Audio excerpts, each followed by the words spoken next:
anybody tell you that this makes us anti-European. I speak French, I speak Spanish. I've lived and worked all over the continent. I believe in the values that have traditionally enriched European civilization. Variety and pluralism and diversity, parliamentary democracy, the rule of law, personal freedom. My problem with the Brussels system is that it is giving up on those precepts. The EU institutions are becoming cut off from the people, remote, self-serving. But let's be honest about this. We have those same problems in the United Kingdom. In our country too, power is shifting from the elected representative to the unelected functionary.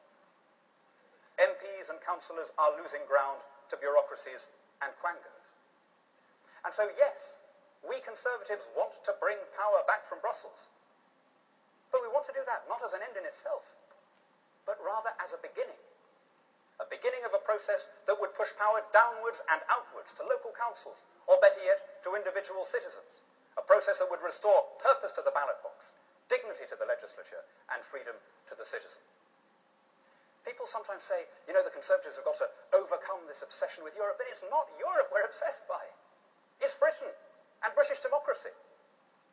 It's just that you can't decentralize power in the United Kingdom while at the same time centralizing it in the European Union. You can't, for that matter, restore order or sanity to our public finances while upping our EU budget contributions to nearly £15 billion a year.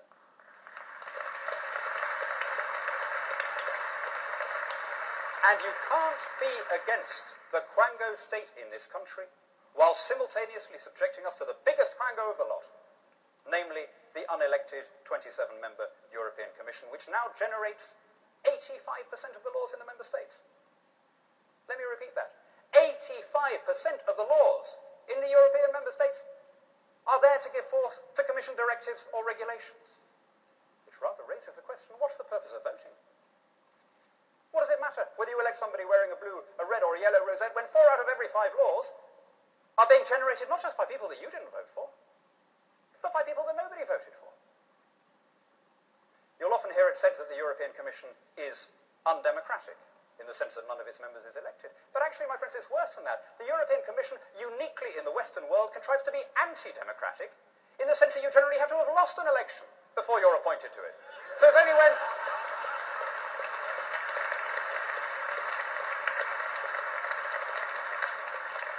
It's only when, like Neil Kinnock, you've been expressly rejected by your voters. Actually, I was going to make a joke about Peter Mandelson there, but that's too easy. Let's move on. Now, being against that system doesn't make you anti-Europe. It makes you pro-democracy. The wonder is that the other two parties continue to defend it and to want to give it more and more power. Because Labour and the Liberal Democrats think of themselves as progressive parties. They see themselves as heirs to that radical tradition which in our country at its finest is a very noble and high-minded one. But such is their contempt for anything that smacks of British patriotism that when it comes to Europe, they line up with the elites against the people, and they defend the most backward-looking and anti-democratic project in the Western world. Well, this party has no problem with patriotism. We're the party of Pitt and Wellington and Churchill. We believe in an independent Britain. We want to bequeath to our children the same rights that we inherited from our parents, and we will not stand idly by and watch this government toss aside in peacetime without a shot being fired in anger the same freedoms that our fathers defended with force of arms. We will always be proud to speak to and for the soul of the United Kingdom, of which, by good fortune and God's grace, we are privileged to be part.